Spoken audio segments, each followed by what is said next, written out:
Servus, Glück auf und herzlich willkommen zu einer weiteren FC Bayern Reaction. Leute, diesmal vor dem, was ist es, 14. Bundesligaspieltag, zu Hause gegen Mainz 05. Und ja, bevor wir reingehen, wie immer der Hinweis, wenn euch gefällt, was ihr seht, hypen, liken, kommentieren, abonnieren, Glocke aktivieren. Ja, damit unterstützt ihr, was ich hier so tue. Meine Stimme hört sich noch ein bisschen broken an, bisschen verschnupft. Ja, so ist es halt, ne? Nützt ja nichts. Trotzdem gehen wir rein in den Bums hier. Der letzte Heimspielgegner des FC Bayern in diesem Jahr heißt Mainz 05. Morgen, früher Abend, später Nachmittag, 5:30 in der Allianz Arena. Darüber sprechen wir jetzt mit Vincent Kompanie und Christoph Freund. Servus, servus. Erste Frage kommt von Servus, servus. Sky. Torben Hoffmann, bitte. Servus. Guten Morgen. Winnie, unabhängig von euren eigenen Matchplan, den ihr ja immer habt, wie kompliziert ist es möglicherweise die Spielvorbereitung auf Mainz, weil ein neuer Trainer an der Seitenlinie steht? Also Veränderung, wie bereitest du die Mannschaft darauf vor? Ja, Ist ja nicht das erste Mal dieses Jahr. es gibt natürlich immer ein paar Fragezeichen, wenn ein neuer Trainer kommt, auf jeden Fall. Und man erwartet natürlich auch immer eine Reaktion von dieser Mannschaft. Aber ich muss sagen, wir sind immer vorbereitet auf, auch in ein Einzelspiel, dass die Systeme sich manchmal ändern. Und ganz oft gibt es eine normale Taktik und gibt es dann einen Bayern-Plan auch. Also es ist auch oft passiert, dass wir uns so gut vorbereitet haben und dass sie dann was total anderes machen, was die in der Saison gemacht haben, weil die gegen uns spielen. Und deswegen haben wir immer ein bisschen diese Flexibilität im Kopf, dass wir, auch wenn was total anders ist, dass wir dann trotzdem noch unsere Leistung bringen können. Aber ja. Naja. Also wir müssen ja jetzt auch nicht anfangen, uns an einen Gegner wie Mainz zu orientieren. Bei allem nötigen Respekt vor Mainz, neuer Trainer und so, ja, wird man sehen, ob das irgendwie gegen den FC Bayern schon irgendeinen Einfluss hat. Ja, aber nochmal. Das machst du vielleicht gegen Gegner wie Leipzig, Dortmund, sonst was. Da kannst du halt ein bisschen auf den Gegner schauen. Natürlich schaust du immer ein bisschen auf den Gegner, wo sind die Stärken, wo sind die Schwächen. So, da brauchen wir nicht drüber reden.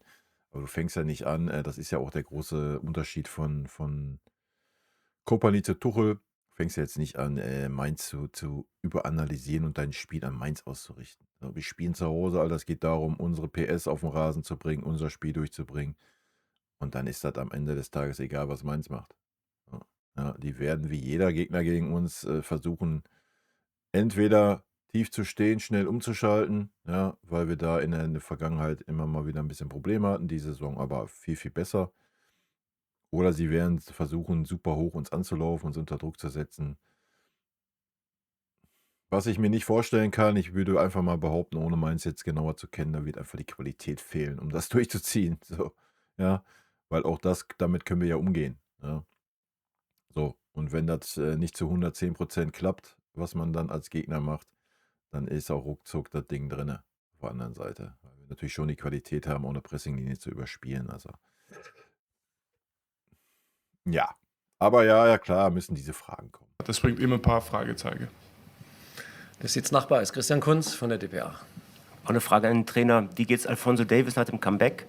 Und wie ist der Plan mit Jamal Musiala jetzt? Wann könnte er wieder trainieren mit der Mannschaft? Wann wieder spielen?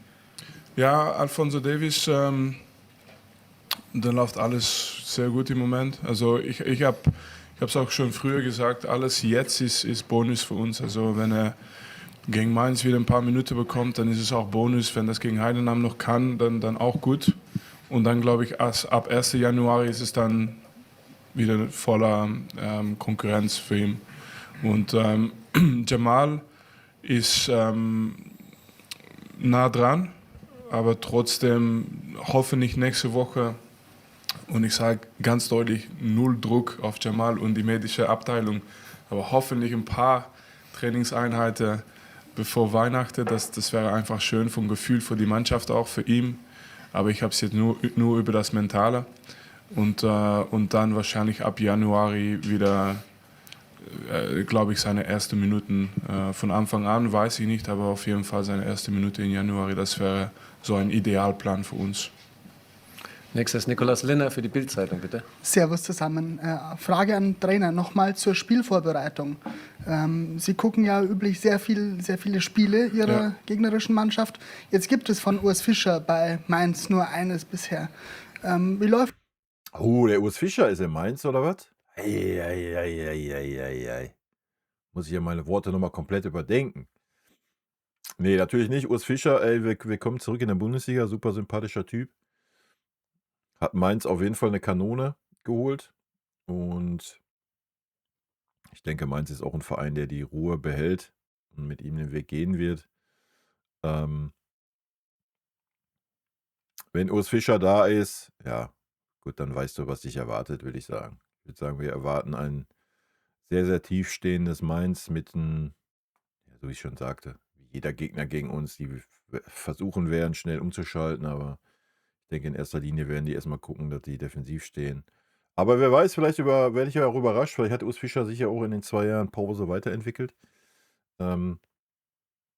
Was jetzt nicht heißt, dass der Fußball nur so unter ihm war, ja, aber ich denke, das ist sowieso immer ein ganz guter Einstand für einen neuen Trainer, dass man erstmal guckt, dass man stabil ist. Ja, wie gesagt, das darf keinen Einfluss auf unser Spiel haben, erst recht nicht, wenn wir zu Hause spielen. Wenn man jetzt auswärts spielen würde, dann würde ich ja sagen, ja, da kannst du dich auf jeden Fall ein bisschen am Gegner orientieren. Zu Hause geht es darum, dein Spiel durchzubringen und fertig. Gibt es dann weniger Videoanalyse oder guckt man sich vielleicht Mainz unter Bo Hendriksen an oder sogar von Urs Fischer bei Union Berlin? Was guckt man Alle da? drei.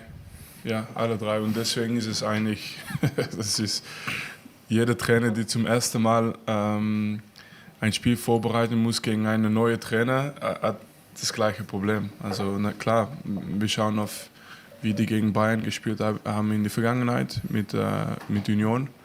Und dann natürlich, was dafür gesorgt hat, dass die Mannschaft Schwierigkeiten bekommen hat auch. Also das ist manchmal auch nicht nur Trainer, aber Personal. Das ist nicht immer der Trainer der Schuld. Und, und dann schauen wir auch ein bisschen da drauf und natürlich dieses letzte Spiel. Aber nochmals, wenn noch was anderes passieren würde, wenn morgen eine Viererkette kommt oder so, dann wissen wir auch, was wir dann in dieser Situation machen müssen. Also ich glaube nicht, dass es Viererkette wird, aber wir müssen immer flexibel sein und haben immer im Kopf, es gibt manchmal einen Bayern-Plan und das ist was immer total anders.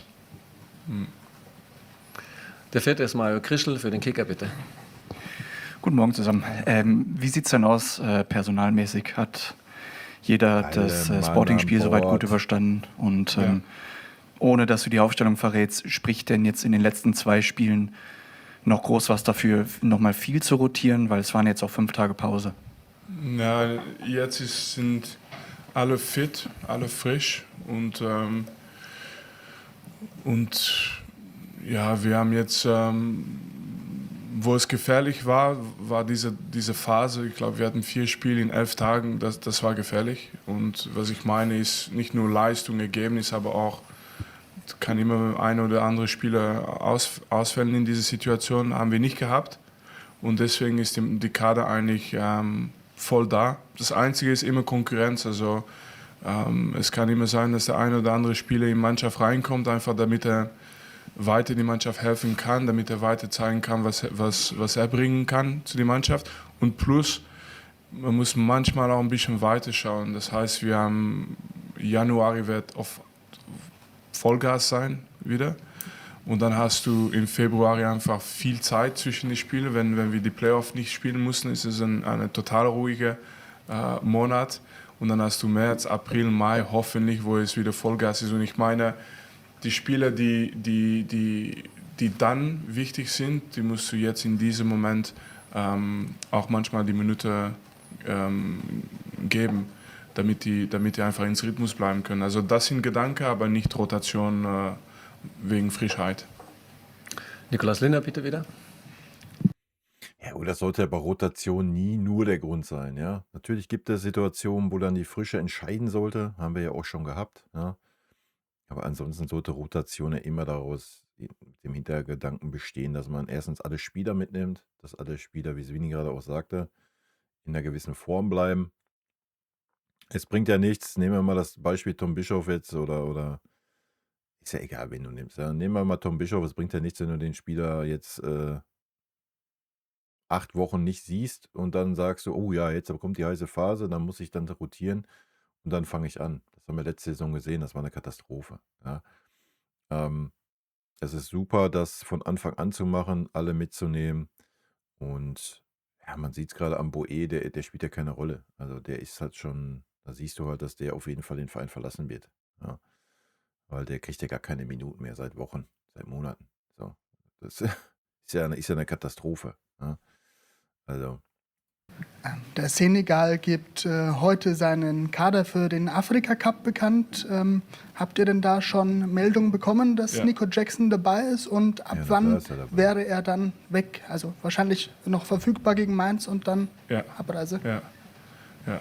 Ich bin seit der letzten Frage über Lucho Diaz, seine rote Karte, bin ich immer vorsichtig. Also meine Information ist, dass er morgen, also nach dem Spiel gegen Mainz mit Senegal nach der Afrika Cup reist und ich wünsche, das stimmt, oder Christoph? Das sollte so stimmen, ja. Wir bekommen ja nicht die offizielle Einladung, man weiß nicht genau, aber und es ist auch die offizielle Abstellungspflicht, beginnt ja am Montag für den Afrika Cup und da müssen die Vereine abstellen und so wird es auch wahrscheinlich kommen, mit dem rechnen wir, ja.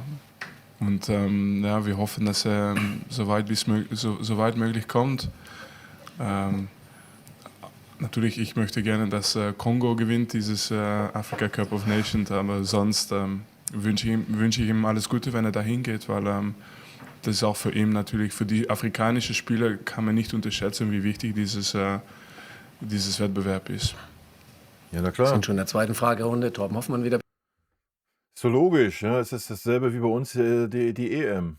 Super wichtig für die Spieler, ne? Spielen für ihr Land, Alter. Ja. Bitte. Mal eine konkrete Frage, was die Torhüter angeht. Es sind noch 2 Spiele jetzt gegen vermeintlich auch Mannschaften, die etwas weiter unten in der Tabelle stehen. Also hast du da den Gedanken, möglicherweise Jonas auch nochmal eins von den beiden Spielen zu geben? Und eine Frage an dich, Christoph. Vertragsverlängerung Upamecano gestaltet sich ein bisschen komplizierter, hat man zumindest so den Eindruck von außen, so will ich es mal beschreiben, weil noch keine Entscheidung gefallen ist. Liegt da möglicherweise der Vertrag unterm Tannenbaum? Also habt ihr da die Hoffnung, das vielleicht in diesem Jahr noch zu schaffen? Nee.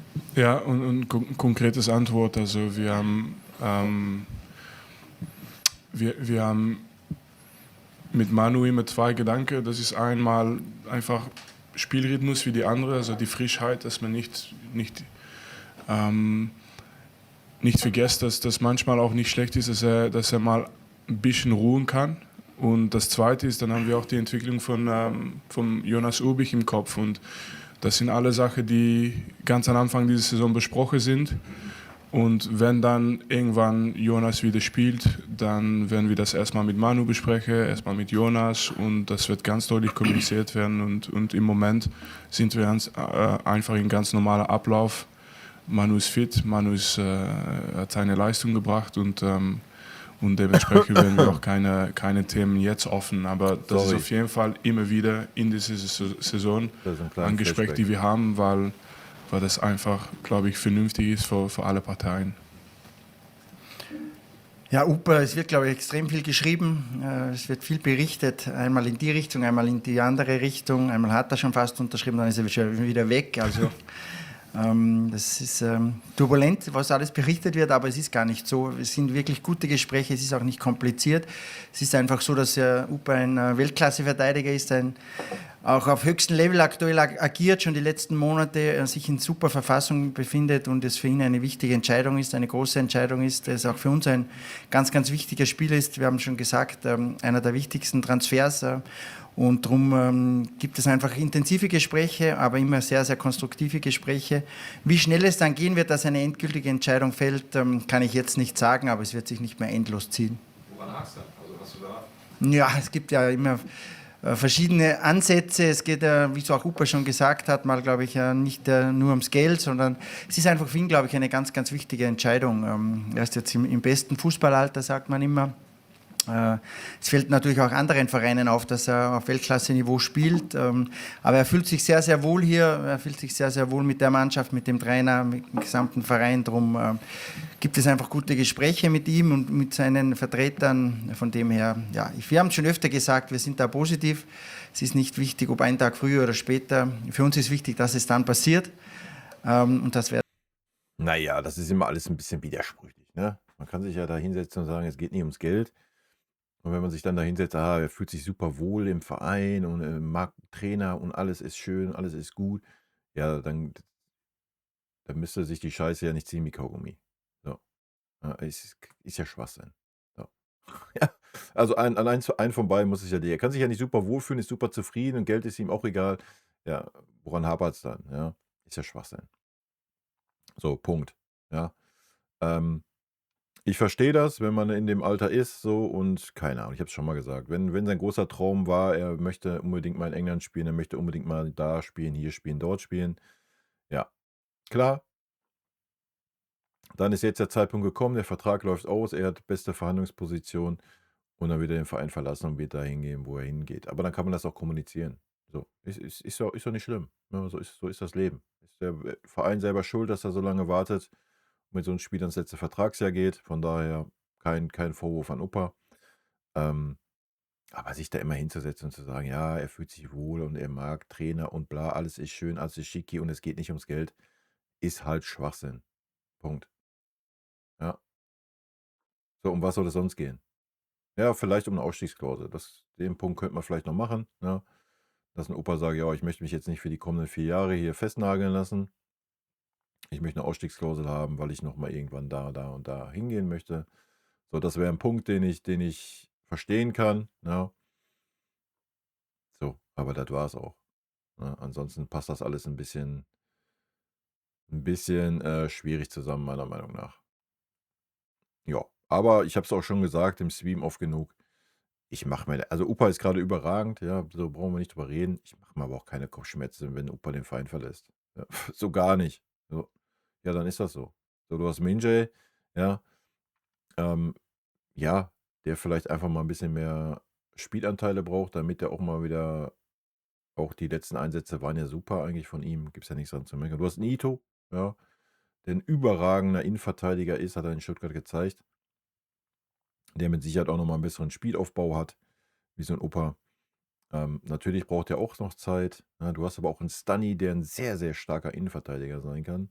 Ist natürlich jetzt nicht so ein körperliches Monster wie so ein Opa, ne? Muss aber auch nicht unbedingt sein. Du hast auch noch einen Jonathan Tah. Also, ja, mal ganz davon abgesehen, dass du dann wahrscheinlich auch noch irgendwas verpflichten wirst. Also, nee, alles ist gut, ja. Ich meine, man hat es jetzt bei den Ausfällen gesehen. So, Alphonso Davies, Jamal Musiala. So, wer hätte damit gerechnet, dass die Mannschaft so marschiert ohne Musiala? Keiner. Ja, jeder, der jetzt sagt, sich hier hinsetzt und sagt, ja, war doch klar, dass das so läuft. Ja, sorry. So, dann nimmst du das ja nicht ab. So, hat ja keiner mit gerechnet, dass der Bums so läuft. Ja. Und wenn Opa nicht da ist, ist Opa nicht da, Alter. Dann wird die Mannschaft auch weiter marschieren, das wird weiterlaufen und gut ist. So, ja. Wäre schade drum, ja, wie gesagt, eben weil er einen sehr, sehr guten Weg gemacht hat bei uns, den nächsten Stepper gemacht hat, im besten Fußballeralter ist. Natürlich wäre das alles schade, ja. Er harmoniert super mit Jonathan Tah und so weiter. Aber Kopfschmerzen, wenn er weg ist, habe ich persönlich nicht. Wenn wir sehen, wann die Entscheidung Oder weg fällt. sein sollte. Ja. Christian Gunz ist nochmal an der Reihe, bitte. Daran anknüpfen, kann der Trainer auf so eine Entscheidung auch Einfluss nehmen oder wie nimmt er Einfluss? Und noch eine Frage zu Lennart Kahl, der hat einen riesigen Aufstieg hinter sich, merkt man. Trainer kann gar keinen Einfluss nehmen. Ja, na klar kann ein Trainer Einfluss nehmen. Also wenn ein Spieler Stammspieler ist und das Vertrauen vom Trainer spürt, ist das mit Sicherheit ein Faktor. So, ist ja was anderes, als wenn der Trainer sagt, ja, so wie jetzt bei Minjay so, ja. Der würde sehr wahrscheinlich sagen, ja, ich gehe lieber woanders hin, wenn er spielen will. Ja. Ist doch logisch. Da, dass er mental oder körperlich, dass man das auch ein bisschen geschlaucht hat? Ja, als Trainer hast du natürlich immer einen Einfluss und eine Rolle, aber ich glaube, das ist immer so, ich glaube, die Rollen sind gut verteilt. Also meine Rolle in dieser Situation, und das wird immer wieder vorkommen, ist einfach rein sportlich und die Entwicklung und dass der Spieler auch das Gefühl bekommt, dass nicht alles gemischt wird. Manchmal hast du das in dieser Phase, dann ist einmal Vertragsdiskussion, dann ist Leistung und irgendwann weißt du nicht mehr. Und meine Rolle ist, dass dass das in dieser Phase, wo viele Gespräche gibt, dass einfach Fußball Priorität bleibt. Und das sind auch unsere Gespräche. Und ich schaue immer ein bisschen weiter natürlich, aber dass die fit sind für das nächste Spiel und mental vorbereitet, bleibt die Priorität bei mir. Und dann Lenny, ja, Lenny, alles im Moment, ich würde sagen, ganz normal, aber wenn du natürlich mit 17 so viele Tore schießt, ist nicht alles normal. Aber ich meine, seine mentale und körperliche Entwicklung ist im Moment alles okay. Der war manchmal müde in einem Spiel, gerade wenn wir die jede 3 Tage gespielt haben. Das war auch total erwartet. Ja, normal. Ich glaube, in Zukunft wird das eine Spieler sein, die ganz gut mit dieser Belastung umgehen kann. Also ich glaube, er hat dieses Profil. Aber jetzt muss er sich noch ein bisschen dran gewöhnen. Aber in so einer Woche haben wir natürlich die Zeit, ein bisschen nach diesem Sporting-Spiel wieder Tempo ein bisschen runterzubringen. Und dann kann er im Spiel wieder Vollgas geben, wenn es ein Moment ist. Dann eine letzte Runde nochmal 1, 2, 3. Nicolas Linner beginnt. Ja, ein paar wichtige Verlängerungen hat der Verein ja schon eintüten können. Ihr Trainerteam bleibt längerfristig. Können Sie mal erklären, welche Rolle spielen die Jungs einzeln auch für den Erfolg, den sie in den letzten Monaten haben? Und eine Personalie wurde nicht erwähnt, Rodis. Da fragen sich die Fans natürlich, der bleibt trotzdem auch längerfristig. Nehme ich an. Ja, Rodis hat mit unterschrieben und wir haben nicht gewusst, wo er war, wenn wir die Foto machen mussten. Und der war nicht da. Und der hat immer viel zu tun im Gebäude irgendwo und deswegen. Und ja, ich glaube, ich bin immer Fan davon, dass man immer Stabilität ausstrahlt und das strahlt es auch. Ich glaube, das kann man dann auch sehen. Die sind natürlich wichtig. Es ist nicht nur der Trainer. Also der Trainer, ich würde schon sagen, wir sind als Trainersteam nicht da für uns, aber für die Spieler. Aber natürlich. Ja, das ist ja auch immer ein bisschen,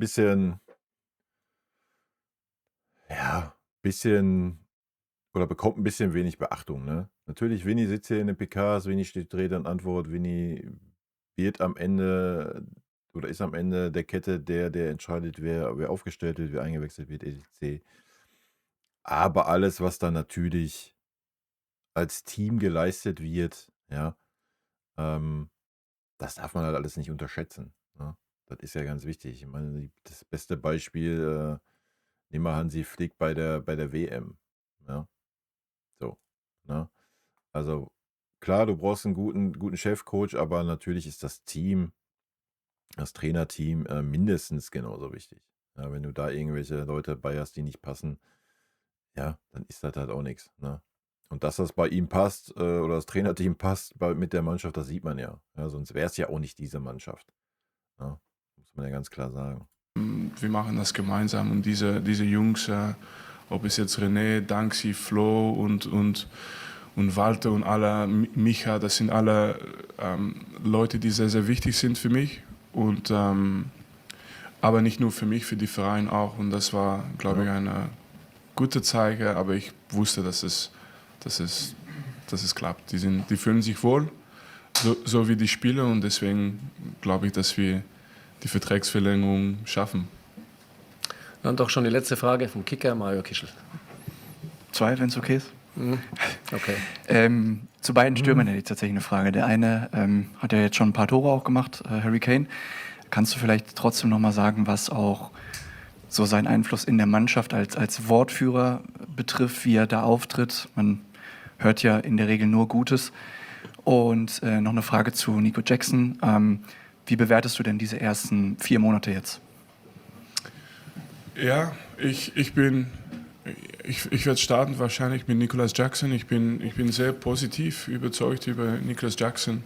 Der hat uns in seinen Momenten viel geholfen, hat eigentlich Tore pro gespielte Minuten, hat er eigentlich ganz gute Quote. Ich meine, ist nicht eine, die noch wartet auf seine erstes Tor. Ich glaube, er hat schon 5 Tore oder so. Und eigentlich nicht so viele Minuten bekommen. Natürlich hast du mit der Harry als Stürmer ein bisschen Konkurrenz, wenn man das so sagen kann. Und das gehört dazu, aber dann ist es immer noch für mich ein Luxus als Trainer, wie Niklas damit umgeht. Also ganz, ganz viele Leute haben wahrscheinlich eine eigene Meinung über jede Spiele in diesem Verein, aber was die nicht sehen, ist, was Niklas im Training macht, jedes Mal. Und wenn er reinkommt und letztes Spiel war eigentlich ein bisschen schade für ihn, weil gegen Sporting wollte ich ihn eigentlich schon bringen. Und dann auf einmal kommt das Tor vom Lenny und dann habe ich natürlich in diesem Moment einen total anderen Spielplan im Kopf wieder. Und der war eigentlich schon ready, hat sich dann wieder angezogen, wieder weiter aufgewärmt und das ist nicht, und dann war er am nächsten Tag einfach oder nach dem Spiel auch super mit den Jungs, auch zufrieden, hat sich gefreut für die Ergebnisse und ist noch 3 Minuten reingekommen und hat das gemacht mit, würde ich sagen, gleicher Motivation, wie man das erwarten muss, aber das ist nicht immer so. Und deswegen bin ich eigentlich grundsätzlich sehr zufrieden und hoffentlich wird er seine Momente auch immer wieder nützen. Aber dann sprechen wir natürlich über Harry. Harry in dieses Moment hat Ja, erstmal Hut ab, ne? Hat man also charakterlich auf jeden Fall einen richtigen Transfer gemacht. Ja, weil, wie Svenny sagt, das ist natürlich, wenn du so wenig Spielzeit bekommst und Harry Kane da vor dir hast, natürlich nicht selbstverständlich, ne? Der Situation so umzugehen. Sollte natürlich selbstverständlich sein, logisch, ja, keine Frage, aber ist es nun mal nicht immer, ne? ja, eine Leistungskonstanz, die einfach sehr beeindruckend ist. Und Harry und Niklas haben auch eine sehr gute Beziehung im Training. Also die trainieren immer zusammen beim Abschluss und das läuft eigentlich ganz gut. Und ich glaube, dass Niklas auch sich weiterentwickelt, weil er zusammen ist mit Harry. Und dann zum Ende über Harry, das ist einfach eine Spieler, die nicht nur Leistungsträger ist, aber auch Führungsspieler. Ich wollte gerade sagen, ey, die Frage ist halt, also Harry Kane ist Kapitän der englischen Nationalmannschaft, war Kapitän bei Tottenham. Also ich glaube, das ist ein Spieler oder ein Mensch, der braucht keine Binde, um zu führen. Ja, das hat er ja schon oft genug auf dem Platz gezeigt. Also da sieht man das schon, ja. Das ist also kein Spieler, der sich dann in eine Kabine setzt, weil er jetzt beim FC Bayern ist und da irgendwie stumm in der Ecke sitzt. Also der wird schon seine Meinung sagen und auch da sein als Führungsspieler. Ne? Auch von Kommunikation her. Ja. Und man kann sehen, dass er sich wohlfühlt in München. Also ich meine mit der Familie, dass er sich auch wohlfühlt in dieser Mannschaft. Und wir haben eine absolute Führungsspieler in Harry. Ja. Okay, vielen Dank. Auf ins vorletzte Fußballwochenende. Sehen wir uns morgen. Danke. Servus, ciao. Na, wollte schon Letzte sagen. Unterschlagen wir nicht nur das Spiel in Heidenheim, wa? Sehr wohl wild. Leute, ich mach's auch kurz und schmerzlos. Ich wünsche euch ein super Wochenende, einen schönen 3. Advent mit einem hoffentlich schönen Spiel gegen Mainz 05 mit einem standesgemäßen Ergebnis. Und in diesem Sinne, rot-weiße Grüße. Vielen lieben Dank für euren Support hier auf dem Kanal. Und in diesem Sinne, gute Freunde kann niemand trennen.